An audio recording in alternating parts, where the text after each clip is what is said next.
This is the machine. And, welcome to episode 22, I think it is. In this episode, we're going to be dealing with the throttle body and repairing that where it's all corroded. And also, I get a bit carried away with trying to explain what a fuel distributor does and all the mistakes I've made so far with them. But I guess, yeah, let's get into it. When I was getting this airflow meter off the engine, I noticed that it was just free to move up and down. There were no fixings. I'm looking at it more closely. There's these rubber buffers that support it, and they're broken. I'm going to try and get them out and buy some new ones. They're M6, and so I can use a 10mm spanner on them. That's actually quite easy. I guess there's a nice coating of oil on these ones. And so there's 4, and then the other end of them, they're double-ended, go into the block. And that's interesting because I'll show you in a second why that's interesting. Right. That's off now. If you come and have a look at the block, you can see that they look like these bits here. They look like proper little buffers, little rubber buffers. I thought they were kind of original, but that's the other half of that one I just took off. And then there's a screw thread that goes into the block. So the next challenge is going to be getting this fella out. My plan with these ones, this is really hard rubber, but underneath this rubber there's metal, and so I can grind down or sand or erode the rubber away, and then weld a nut on, and then maybe I can unscrew them. We shall see. Give it a go. Well, that was pretty easy. The rubber was really thin, so one pass and they're down to the metal.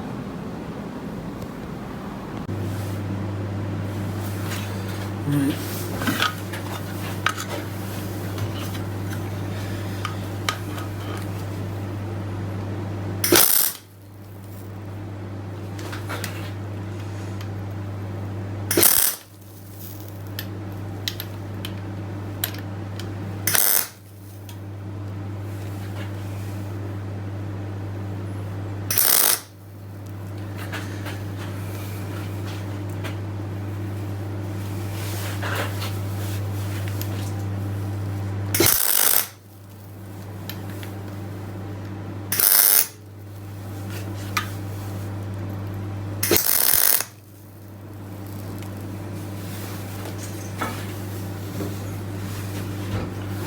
Some more power in.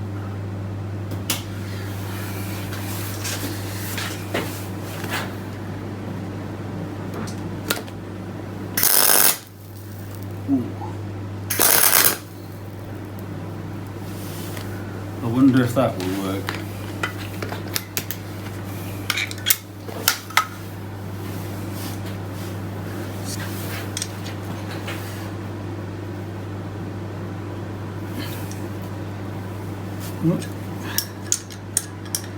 That's good. That's not good. Okay, so it's broken off in the hole, as we might expect. I guess I can drill that out and then tap it to M6. Let's see. We'll try it on the other ones too. And this is the last one. Let's see if it's... So I got 2 out without much bother. That's really easy. So there's one that is... Well, that's really irritating. I can't do it holding the camera, but there's one that's drilling out now. So to drill it out, just getting a slightly oversized bit. to centre it, and then hopefully I've got it in the centre and I can now drill it out with a smaller one. Okay, premonitions of thoughts that I might need to buy an M6 helicoil set, which would have been prudent, I think.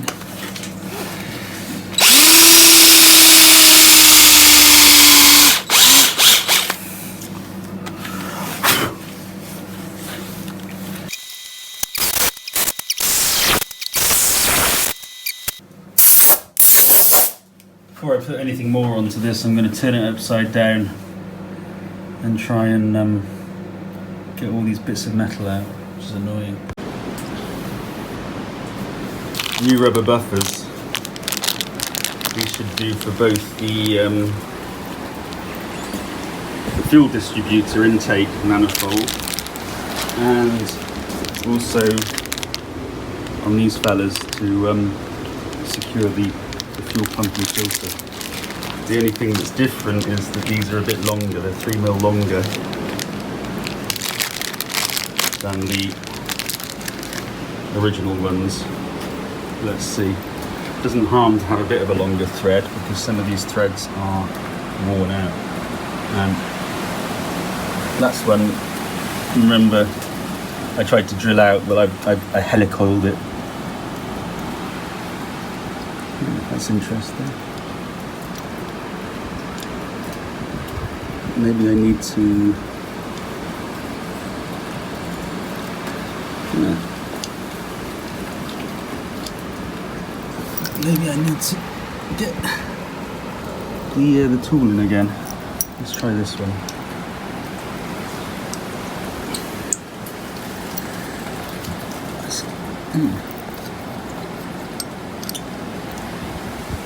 I'm gonna have to chase these threads out. Everything is always a hassle. So 4 of them are in. These front 2, I had to shorten the threads a little bit to get them in, and I was also worried about them being stuck in case I had to take them out again. And I may yet have to lower this one. We'll see on that, but they're in. They're quite wobbly. I imagine they're not. It's not the finest quality rubber. They were relatively cheap. But I think they'll do. Right. Now I'm going to strip down this. The main reasons being that that is corroded, and I've got a new one on the way, and that I've got a rebuild kit for this coming on the way. And so yeah, it needs to come down to its component parts. Been some work on it. Like that's a new Jubilee clip there. There's a new Jubilee clip there. That looks like fairly recent pipe. That looks like original. Yeah, I think I'm probably going to do this on time lapse because it's going to be a bit boring.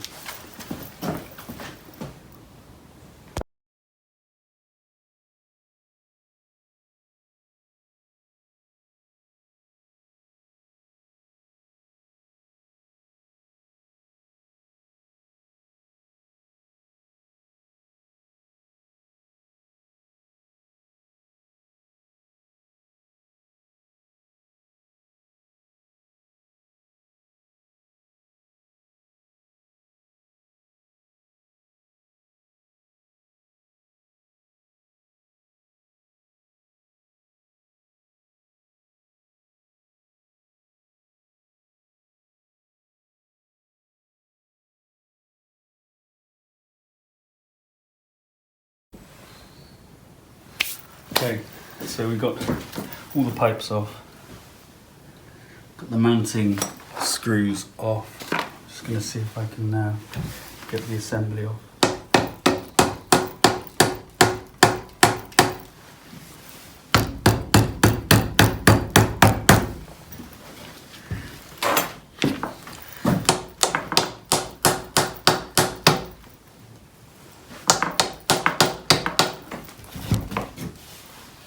I don't think there's anything else holding it.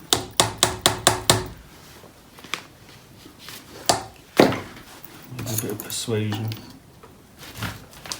moving slightly.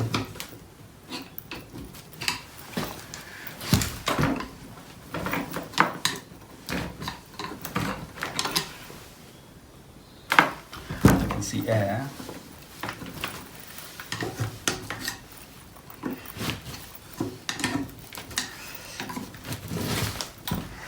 Got 1, 2, 3, I think there's 3.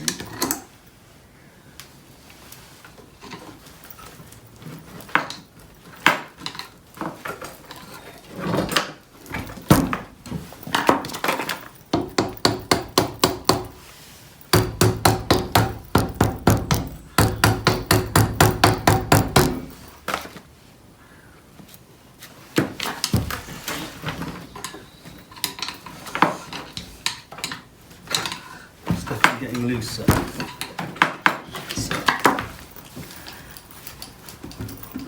Oh, God, that's heavy.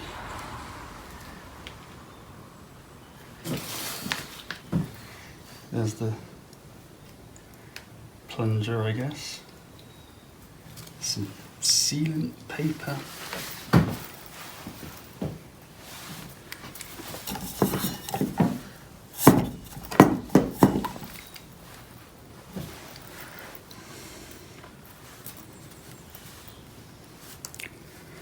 It does look like paper.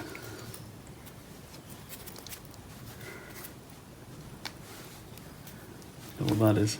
Oh well. Right, it's off. I'm not going to strip it any further until I get the rebuild kit for that. Cool.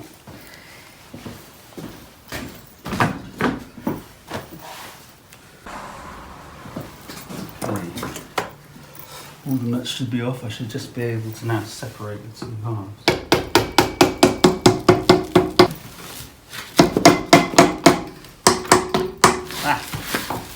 Oh, stupid. 2 final bolts. 3.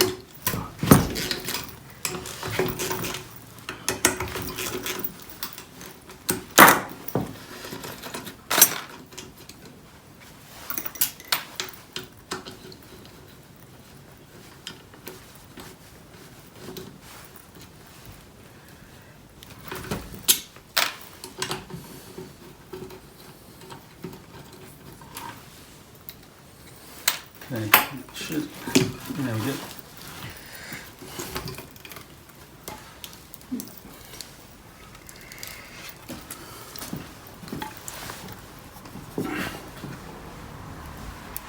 Right, there's the workings. That's the reason why I need to replace it. It's really corroded, and then in here, under this big seal.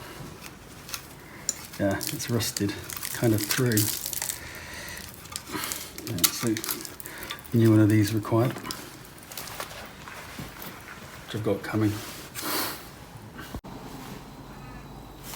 The new inlet flow meter thing has arrived. It looks in very good condition in here, which is the bit that was wrong with the other one. You can see that is well corroded. I reckon there must have been a coolant leak or something that was just pissing onto this, or aerosoling, that has corroded that. So just need to check that it's equivalent. So the number that I have on here is 0438 120D49.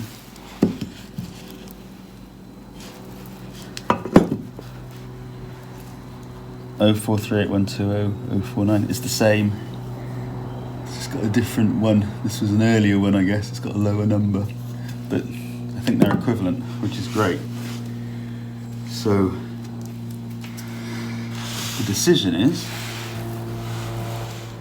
do I just use this as a whole? I assume the throttle body is the same. We'll have a look at that in a minute. Or do I separate the parts and put them together? To be honest, this one looks in better, well, it's greasier. So it's kind of in better nick, I guess, because it's been more protected. Throttle body. Yeah, makes the right sounds and everything. Massive intake. Or is it? Maybe this is actually smaller than the other one.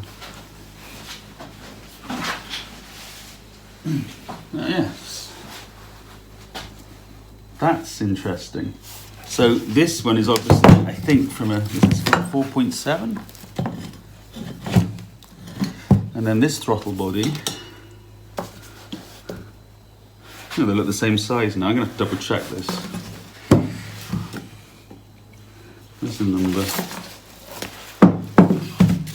In fact, the simple thing to do is to measure it.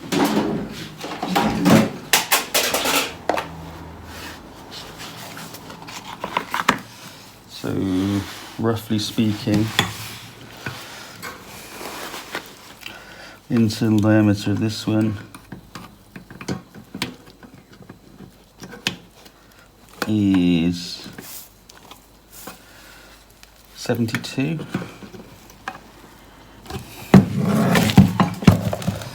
Internal dimension of this one, oh, it's bigger. It's bigger. It's like, I don't know, that's like 80. So I have to use this throttle body. So I might as well take that top off and put it on here, I think. Yeah, it's bigger. Yes.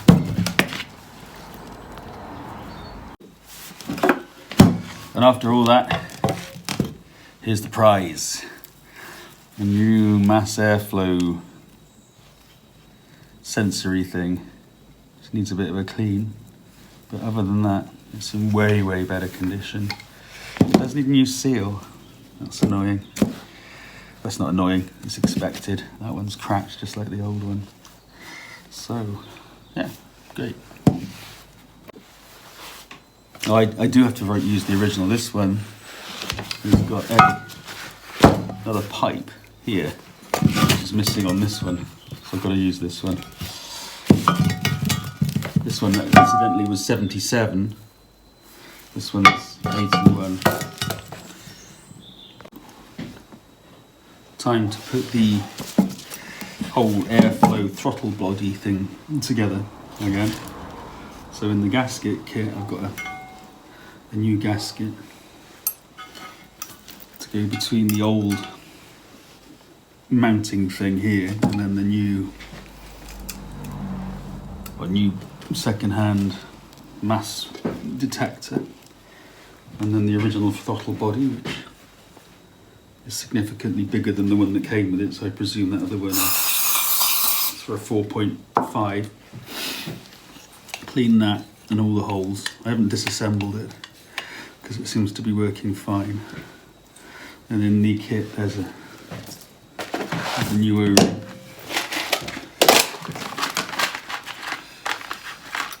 This one here, which replaces the old one, which is really flat. And again, it's just, when I cleaned it, there was black stuff everywhere. More sealant. It's all gone now, so I'm going to put it back together. The one thing I haven't got is the seal for this bit, which is big, and it came to bits. It's completely cracked. And in the other one, it just doesn't exist because it's all rotted. Right, put it back together. So here's the rebuilt inlet unit. Old throttle body with a new seal underneath. New airflow sensor with a new gasket, all screwed down. Got to move this bracket over here, or somewhere over here I think. It's nice, all these line up, ready to take it, so that would be nice and secure. And finally, I tested this, which is the one off the original, to see if it opens and closes, and it does, because I put a vacuum on there. So in video terms, I think this is a little bit of forewarning going on, a portent for the future. It's the tale of the 3 fuel distributors, and I'm bending time a little bit here. because this was a bit of a disaster that I didn't film, and that was rebuilding the fuel distributor. So this thing, it's two halves to it, sits on the throttle body manifold housing thing that we just saw, and it effectively distributes fuel to the fuel injectors. It's all mechanical, and all fuel injectors get the same, or should get the same amount of fuel all the time. So it's a continuous injection system, I guess. That's pretty obvious from the name. And the thing you probably shouldn't do is take it to bits, not knowing what you're doing, because you end up with a shed load of bits that may or may not go back in the right place and may or may not work when you get it back on the car. Yes, you can probably see what the forewarning here is now, and why it's a tale of 3 fuel distributors at no insignificant cost. But anyway, let's have a look and just go through what I figured out about these things. There's masses of it on the internet, and these are used in Volkswagens, Audis, Mercedes, Porsche, BMW. It was the go-to injection system for the late 70s and early 80s. And apparently when it works, it's pretty reliable. When it doesn't work, it's a royal pain in the arse. Right, let's start with the bottom bit. This is what I know. It may or may not be correct, but this is what I think I know. Anyway, so this is the lower half, obviously. There's the fuel inlet, so that comes in from the back of the car into here. And you can't see it in there, but quite often there's a little gauze in there, little filter thing that can get blocked up, which can cause initial problems. And everybody, I think, wishes that that is the problem. It wasn't for me, but that'd be a nice thing if that was the problem. You can just either change this fitting, or I don't think you can get it out actually. I think you have to change the fitting or poke a hole through it or something. Then that's the outlet. That goes back to the tank, so it's a circulating system. And this is the pressure regulator. And then, well, there's a bit in there that's stuck, which is the head of it. And then there's this bit that applies the pressure. And this governs the system pressure. And by shimming this spring out and in, you can control the pressure. So you can set it, I think it's like 5.5 bar or something. And that goes in there like that. So that's another failure point, is that if this fails, the system pressure is too low, which means that the control pressure is wrong, which means that the injectors won't open enough and give enough fuel, or if it's over-pressured, you can get the opposite happening, I think. Then there's these 2 other smaller ports. This one here is the return from the warm-up regulator. And this one here goes to the cold injection valve, so this bleeds off to the cold start valve in the manifold, which is governed electrically. So what's next?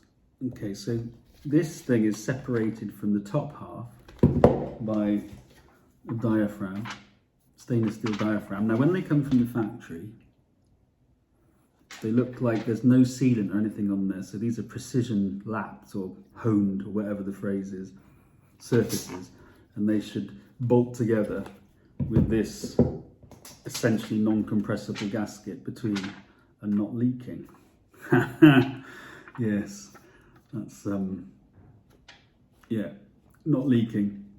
That'd be a nice thing. Anyway, what's pretty obvious, having rebuilt one of these, is that getting it not to leak is quite interesting. And when it does leak, it leaks in quite spectacular ways.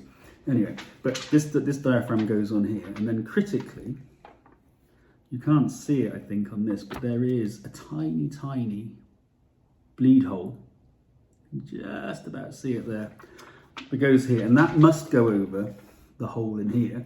And what that does, this is critical. This is absolutely critical for the performance of the fuel distributor, because this little hole here and the hole here in this and the hole there in this push the fuel, so it bleeds off fuel from here to the warm-up regulator, And this is what governs the pressure on the control plunger, which we'll talk about in a minute. But anyway, that goes off to the warm-up regulator, which we saw in one of the previous episodes, which governs the control pressures, which are critical. And then the two go together. There's like a divot here, like that. But first, in here, and this is where it all kind of goes wrong, I guess, because these little nozzles here press up against the diaphragm and stop fuel going through. So they form, I think they form a kind of seal, so that when the fuel pump is on, but the engine's not running, there's actually no fuel flow to the injectors, and that's governed by the pressure down here forcing this up. And then there's these things. There's a spring and a seat, which is supposedly a shim, and there's obviously 8 of springs and 8 shims and some little hats that go on the top, so that they sit in here like that. And the key thing apparently is not getting them mixed up. Yeah, not getting them mixed up when you take them out, because apparently they're set at the factory. If you get them mixed up, it appears that sometimes these nozzles open at different times because there's different loadings on the diaphragm that's been pressed down. And so get these mixed up, you'll get uneven flow and you'll get shit running of the engine, is the theory. So yeah, that's another top tip. If there is one, don't mix up the bits that come out, because you might have hell to pay for it. But anyway, it's a pretty unforgiving assembly, right? It's like hard metal surfaces, and if you need to use sealant on these, that can affect, I think, the distancing and things. So anyway, those two get bolted together with the little springs and things. It's really fiddly because you have to do it this way. Build it up, but you can do it theoretically. And then there's this thing here. So this sits in here, and it seals this, and it provides the communication path for the fluids going from the bottom to the top. And you can see that it goes in here from this one, and tiny little metering slits. So each of those ovals is a slit, like a fraction of a millimeter wide. And as those are uncovered, they release more fuel into the upper chamber, where it can be distributed to the injectors. And there's like some really fiddly little O-rings on here that you have to pay, and then you go in and then you have to align these holes with the holes that are inside here, so they're like that. So yeah, that goes in there with some O-rings. Then the springs and things, then the diaphragm, then this assembly here goes on top. And then you bolt it all together using the many bolts, which stretch really easily and bugger things up. And because this is ancient, these are ancient and they're made out of cast iron, the threads can be pretty weak too. So when you're doing it up, they can slip. Ask me how I know. Yeah. And the other tip is, don't make it even worse by chasing these out with a tap, which is what I did. And I think I significantly removed portions of the thread, so that they actually couldn't tighten them up, and so you couldn't get the necessary torque to seal these two things together. Anyway, that's another learning point. And then the last bit, which is quite cool in this, is this. So this is precision made to go inside this thing here. So this is fixed inside the assembly, and this is movable. And it's a bit dry, but it goes, it's absolute precision fit so that it doesn't leak fuel, but it's exposed to fuel inside. And basically what happens is, when that air flap goes up and down in the other assembly, that throttle body assembly, it pushes on this, and dependent on the position of that, it moves the position of this plunger here, and that meters the flow to the injectors through these slits. So it's a direct mechanical relationship. So the airflow going across the plunger moves this a set distance for a set amount of fuel to go to the injectors. And then the key thing about the control pressure is that the warm-up regulator controls the pressure above the plunger, making it more or less difficult to move. And so you can imagine with a high pressure, it's difficult to move, and with a low pressure, it's easy to move. So too low a pressure results in too much movement against the air and more fuel coming out, and so a rich condition. And then too high means that can't move and the engine is lean, so not enough fuel gets through, and so a lean condition.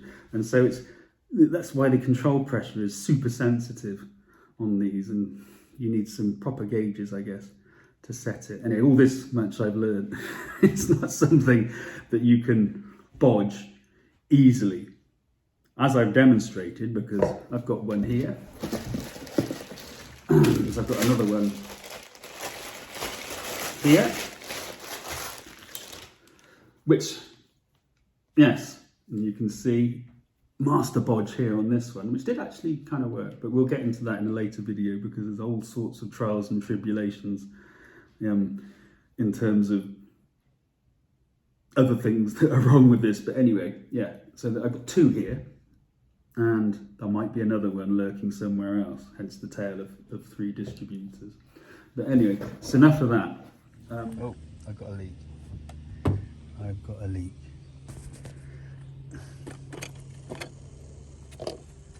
Oh, fuck.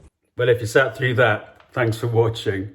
Yeah, interesting piece with the fuel distributors. I'm not going to talk about them anymore. You'll be able to see what exactly happened a bit later on.